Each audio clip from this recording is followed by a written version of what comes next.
Recipe দুটা হৈছে মই শেৱালি ফুল সকলোৱে খাই ভাল পায় নিশ্চয়। মই আজি অন্য এটা ধৰণে বনাম বুলি ভাবিছোঁ। শেৱালি ফুলেৰে মই পকৰি বনাম আৰু শেৱালি ফুলৰ পাতেৰে মই আজি বৰ বনাম। তেনেকৈ আপোনালোকে সম্পূৰ্ণকৈ ভিডিঅ'টো চাই আৰু যদি ভিডিঅ'টো চাই ভাল লাগে এটা লাইক কৰিব। এইখিনি হৈছে শেৱালি ফুলৰ পকৰি আৰু এইখিনি হৈছে ঢেকীয়া শাকৰ পকৰি। এই পকৰি দুবিধ মই কেনেদৰে বনালোঁ আপোনালোকে সম্পূৰ্ণকৈ ভিডিঅ'টি চাই থাকিব, তেতিয়া আপোনালোকে নিশ্চয় গম পাব মই কি বস্তুখিনি যোগাৰ কৰি লৈছোঁ। ঢেকীয়া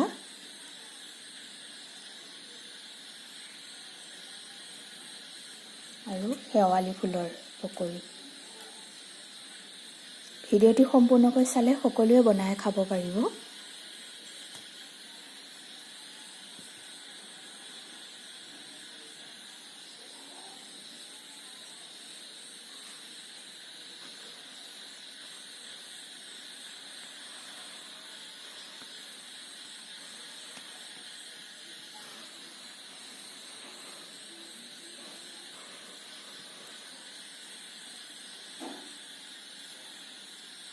তেন্তে বলক মই পাকঘৰলৈ যাওঁ।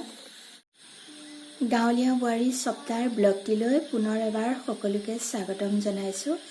আশা কৰোঁ আপোনালোকে ব্লগটি চাই নিশ্চয় ভাল পাব। আজি আপোনালোকৰ বাবে লৈ আহিছোঁ বিশেষ দুটা ৰেচিপি দুটা হৈছে মই শেৱালি ফুলেৰে বেচন দি পকৰি বনাম আৰু ঢেকীয়াৰ শাকেৰে মই পকৰি বনাম। কাৰণ শেৱালি ফুলটো অকণমান তিতা লাগে কাৰণে ল'ৰা ছোৱালীবিলাকে খাবলৈ নিবিচাৰে। আপোনালোকে যদি এই পদ্ধতিটোৱে পকৰি বনাই দিয়ে তেওঁলোকে ভাতৰ লগতো খাই ভাল পাবই, চাহৰ লগতো খাবলৈ ভাল পাব।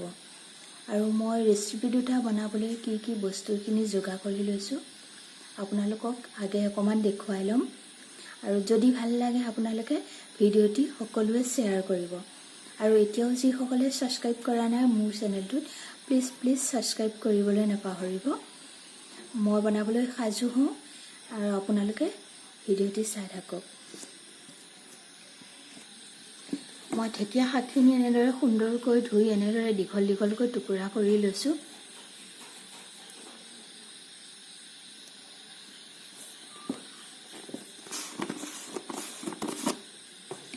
আৰু ইয়াতে অলপ বেচন দি ল'ম।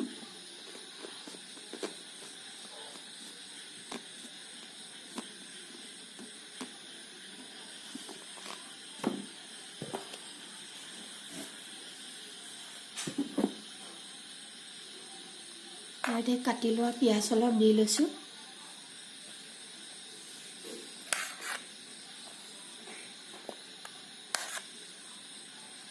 নহৰু আৰু আদাৰ পেষ্ট অলপ দি লৈছোঁ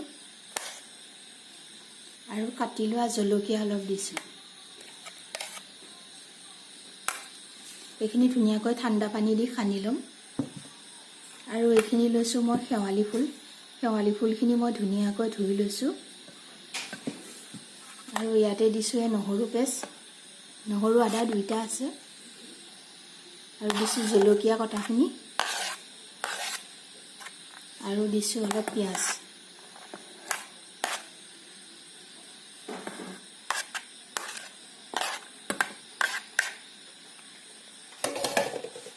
আৰু ইয়াতে দিছোঁ অলপ বেচন, জোখমতে বেচনটো দি ল'ব।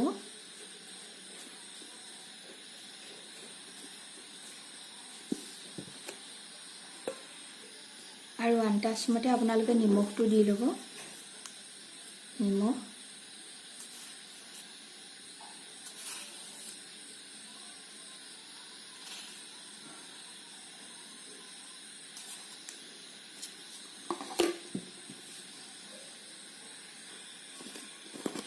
আৰু আন্দাজমতে হালধি দিব।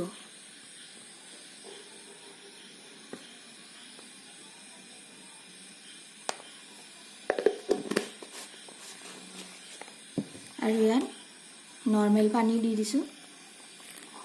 সুন্দৰকৈ সানি ল'ব বস্তুখিনি।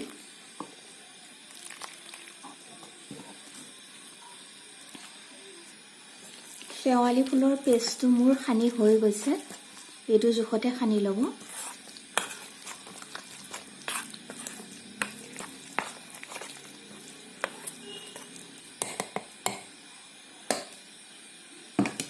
আৰু এতিয়া মই সানিম ঢেকীয়া শাকৰ পকৰি পেষ্টটো। ইয়াতো অলপ পানী দি ল'ব আৰু লাহে লাহে সানি থাকিব।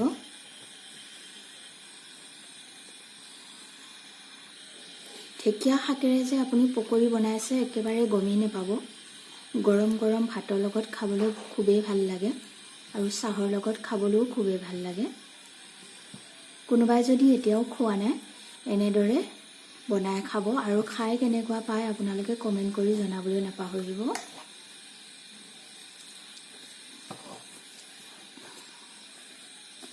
বেচনটো কমিলে আৰু অকণ দি ল'ব।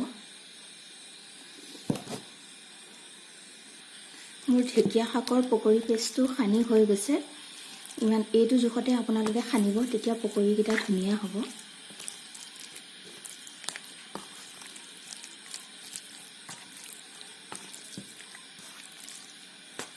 আৰু মই এতিয়া বনাবলৈ সাজু হওঁ। গেছত এখন কেৰাহী পাতি ল'লোঁ আৰু কেৰাহীখনত মই অলপ মিঠাতেল দি দিছোঁ।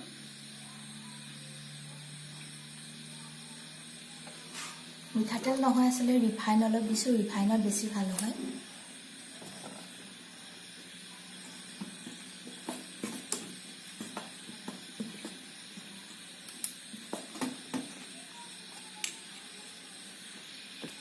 ৰিফাইনখিনি গৰম হৈছে আৰু মই ইয়াতে শেৱালি ফুলৰ পেষ্টটো পকৰি বনোৱাৰ জোখত মই এনেদৰে এটা এটাকৈ দি দিম।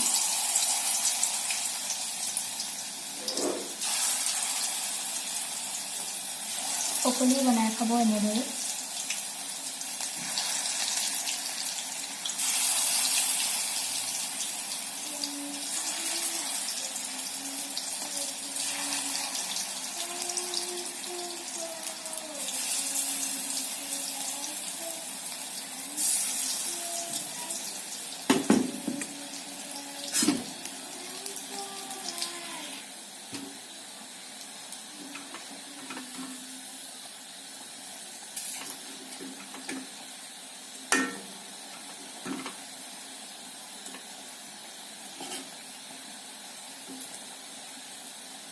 এয়া শেৱালি ফুলৰ পকৰি হৈ গৈছে আৰু পকৰিখিনি ইমান ধুনীয়া গোন্ধ এটা ওলাইছে নহয়, একদম ধুনীয়া শেৱালি ফুলৰ যিটো গোন্ধ সেই গোন্ধটো ওলাইছে।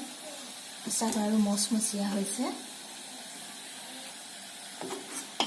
আৰু এইখিনি মোৰ কাঢ়িবলৈ হৈ গৈছে।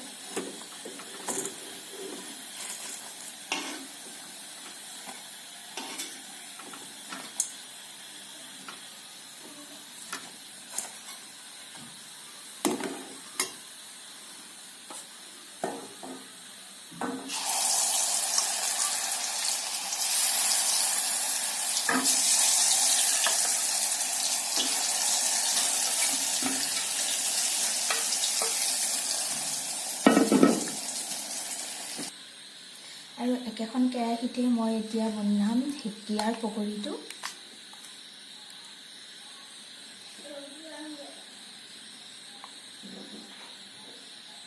এনেদৰে অলপ অলপকৈ দি দিব।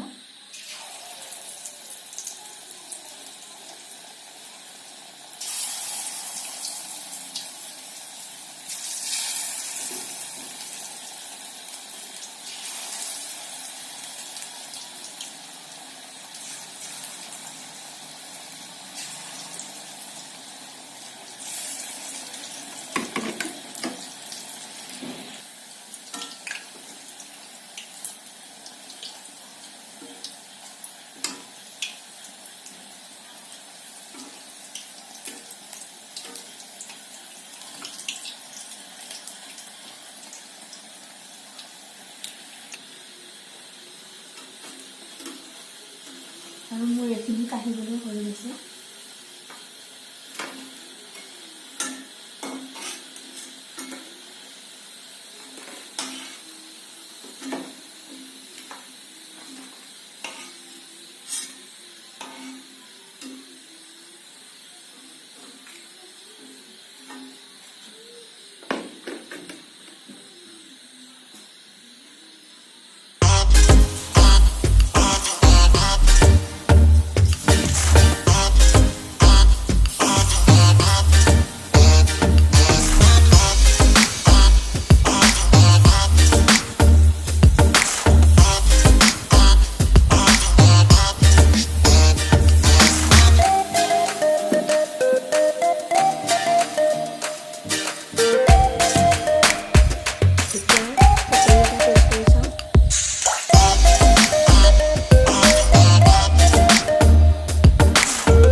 ঢাকি লৈ পিঠাটো একেবাৰে নাইকিয়া হৈ যায়।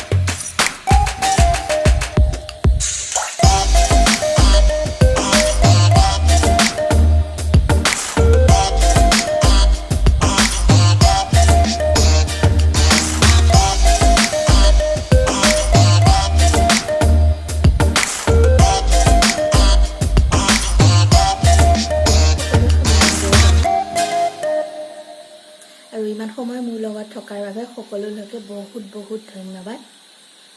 আজিলৈ আহোঁ এনেদৰে আন নতুন নতুন ৰেচিপি লৈ আপোনালোকৰ মাজলৈ আহি আছোঁ। Bye bye.